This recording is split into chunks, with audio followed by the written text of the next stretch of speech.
అలాగే ముఖ్యంగా ఏంటంటే వైశ్యాస్కి డబ్బులున్నా ఏదున్నా ఆ రాజకీయ అనుభవం అనేది లేకపోవడం, ఈరోజు ఒక ఎమ్మెల్యే గారి దగ్గరికి వెళ్ళాలన్నా కూడా మనకెందుకు అనే పరిస్థితి ఇంకా నడుస్తూనే ఉంది. అలాంటి పరిస్థితి పోగొట్టాలి, చైతన్యవంతులు చేయాలి. వారికి ఏం కావాలి వారే స్వయంగా అడిగే విధంగా మనం ముందుకు తీసుకెళ్ళాలి. తర్వాత ఇప్పుడు పేదవాళ్ళు ఉండే వాళ్ళు చదువు ఉంటుంది, కానీ వాళ్ళు చదువుకోవాలనే కోరిక ఉన్నా కూడా వారు చదువుకోలేని పరిస్థితుల్లో ఉన్నారు. అలాంటి వాళ్ళని కార్పొరేషన్ ఆదుకుంటుంది.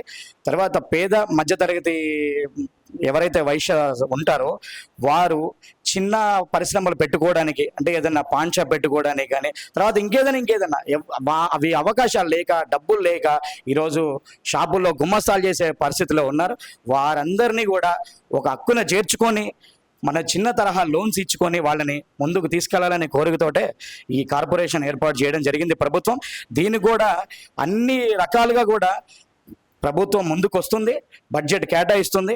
రానున్న రోజుల్లో వైశ్య కార్పొరేషన్ అన్ని కార్పొరేషన్ల కంటే ముందుండి పేదవాళ్ళు అనే తారతమ్యం లేకుండా చేస్తుందని చెప్పేసి మేము అనుకుంటున్నాం.